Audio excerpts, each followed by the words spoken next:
All right, welcome back to Bazaar Morning Call. We wake up this morning to negative cues from across the globe. The SGX Nifty is under pressure. The US markets were weak as well. But we have our entire research team to help us with how to approach trade. A lot of big numbers came through post-market hours, so let's get to that very quickly. Apollo Hospitals first on our radar. Ekta, how did it look? Well, the margins were disappointing. Revenue was up 17%. Street was anticipating 15% growth. Margins came in at around 11.9%. Street was anticipating 12.5%. Profit of 162 crores. Over 200 crores was the estimate. Even Q on Q, there was a bit of a disappointment. Profit down 24%. Margins came off versus 13.3% in the previous quarter. Now, the key problem was the digital health and the pharmacy business, which is Apollo Health Co. It contains Apollo 24/7. The Q3 GMV was up 85% Q on Q. It's on track to deliver the GMV of around 1600 odd crores, but there was an EBIT loss of 74 crores, which widened versus 54 crores in the previous quarter. Diagnostics and the retail health segment also, there was an EBIT loss of 2.5 odd crores versus a profit of around 13 crores in the previous quarter. So that's where the problem lies. It's on the operating level where there has been a disappointment.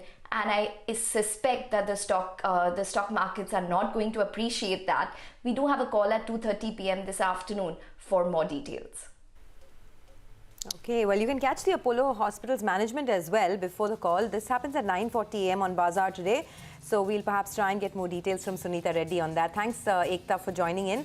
Well, Sonal is with us. She'll tell us how ONGC's numbers were this time. Sonal, over to you. Good morning, Sonia. Well, unlike Oil India, ONGC's numbers were lower than what the street was working with. The revenues came in flat on a quarter-on-quarter basis at 38,583 crore rupees, which is lower than the poll. EBITDA at 20,410 crore rupees, slightly lower than the poll, which was at 20,700 crore rupees. Margins absolutely in line, but profit was a miss of around 1,000 crore rupees, coming in at 11,044 crore rupees. On a quarter-on-quarter basis, revenues are flat. EBITDA is up 8.5%, but profit after tax is down 14%. In their segments, it was the onshore segment that did better than the offshore segment. So onshore segment saw EBIT of 12,619 crore rupees, while the offshore segment saw a decline of 800 crore rupees on a quarter-on-quarter basis.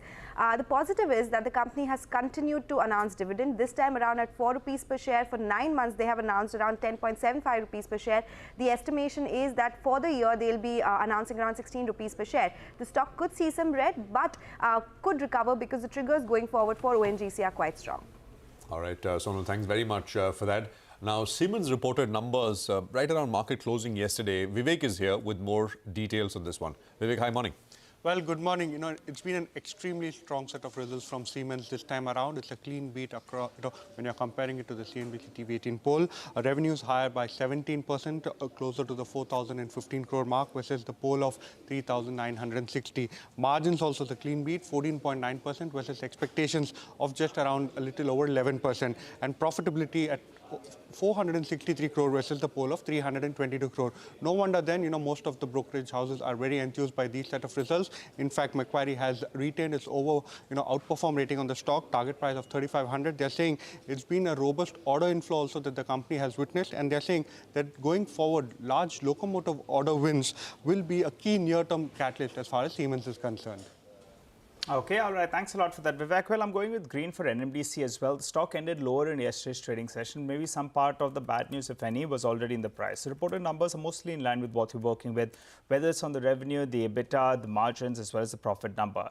The sales volumes number on expected lines was down by close to around 3%. Remember, in the past quarter, you still had the impact of export duty that was, levied, which has now come off. So that will help volumes in the fourth quarter itself. And the average realizations as well, they were more or less flattish in the past quarter. The hope is that quarter 4 volumes will be much better. Prices as well, they have increased, so that will flow through. And the sweetener came in because they've declared dividend of around 3.75 rupees. And also you're expecting in the month of March or post March, you'll be getting another dividend out there. So going with green on the back of stable numbers, a better quarter 4 outlook as well as dividend play. But let's talk about Biocon. Ekta is back with us. Ekta, how is Biocon? Well, it's difficult to compare this quarter because this quarter was aided by around 1 month of the Viatris biosimilar business being integrated into the business. But based on the estimates that we had and a couple of conversations that I've had, the numbers didn't look bad. Revenue was up 35%. We were anticipating over 20% growth. Margins of 21.9%. Estimates were 20.8%. Loss of 41.8 crores. This is versus estimates of a profit. But remember that the net loss was on account of an exceptional of over 270 odd crores pertaining to acquisition costs. Plus, they had a forex loss of around 44 crores this quarter. They also had a net R&D investment which was much higher year on year.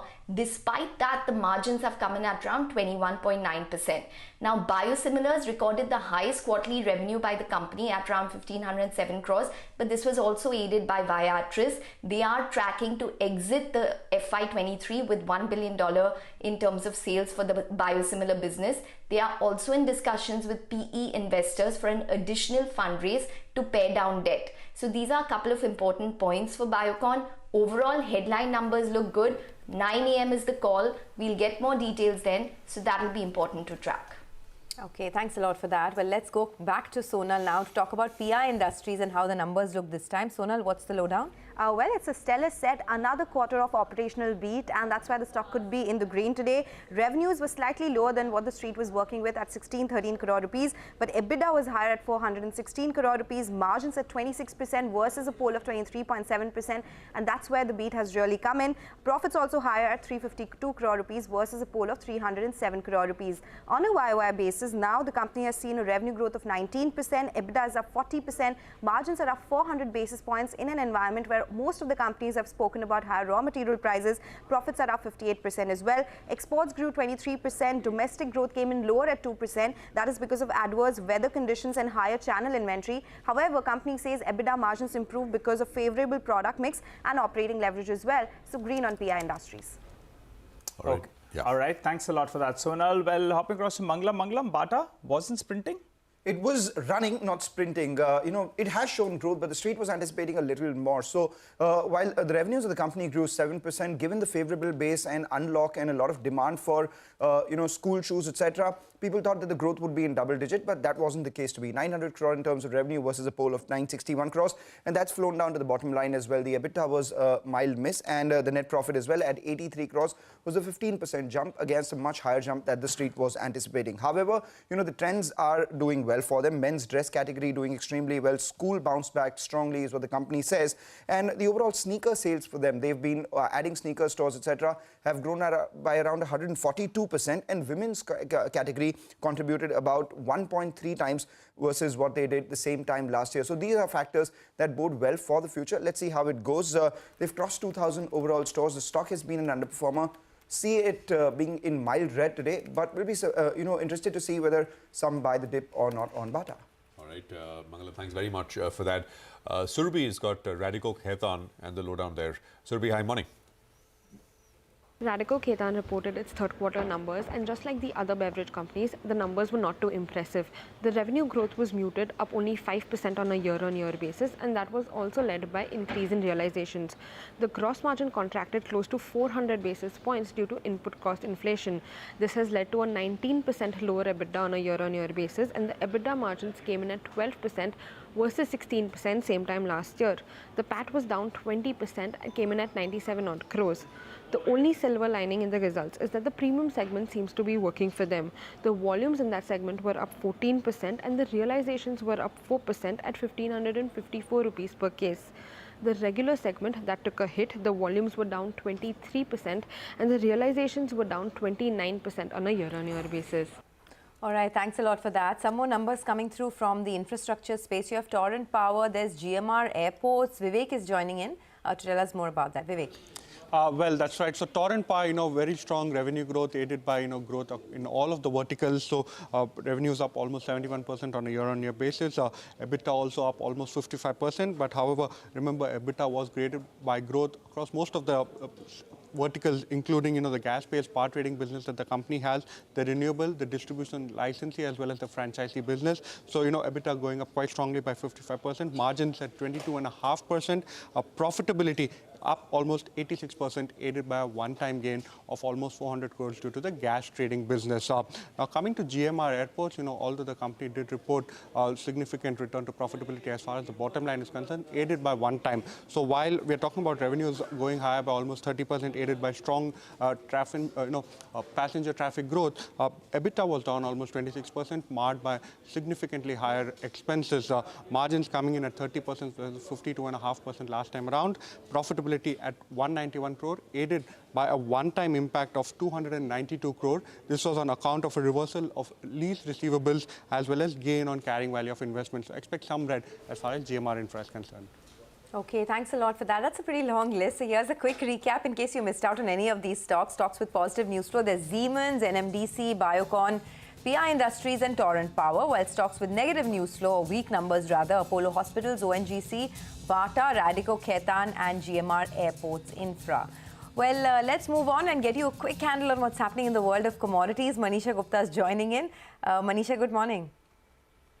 Morning, and thank you for that, Sonia. Well, I'm looking at the crude oil prices, which after hitting a 3-week highs of $87 a barrel, have continued to decline for the last couple of sessions. Overnight as well, crude prices fell by 2%. This is because the U.S. crude inventories have risen by 10.5 million barrels. The U.S. also is looking to release 26 million barrels from the SPR. And then EIA says that it's going to be a record March output from the U.S. shale basins going forward in the month of March. The only positive is coming in from the OPEC monthly report, which has put the demand estimate for 2023 up by 1 lakh barrels per day, and that would bring the overall 2023 demand estimate to 101.87 million barrels per day. OPEC also says that strong Chinese demand, lower output from OPEC and non-OPEC members will continue to make this market tighter, and they are expecting higher prices in the second half of this year. So still holding around that 84-85 mark, but definitely off the highs. All right, Manisha, thank you very much for that, and one hopes it stays that way, well behaved and not too excited. That's oil prices. We'll take a break here. We are back with Nishchal Maheshwari for a quick chat on markets. We'll also have the management of Mahindra Holidays join us to talk about their third quarter numbers, which came some time back.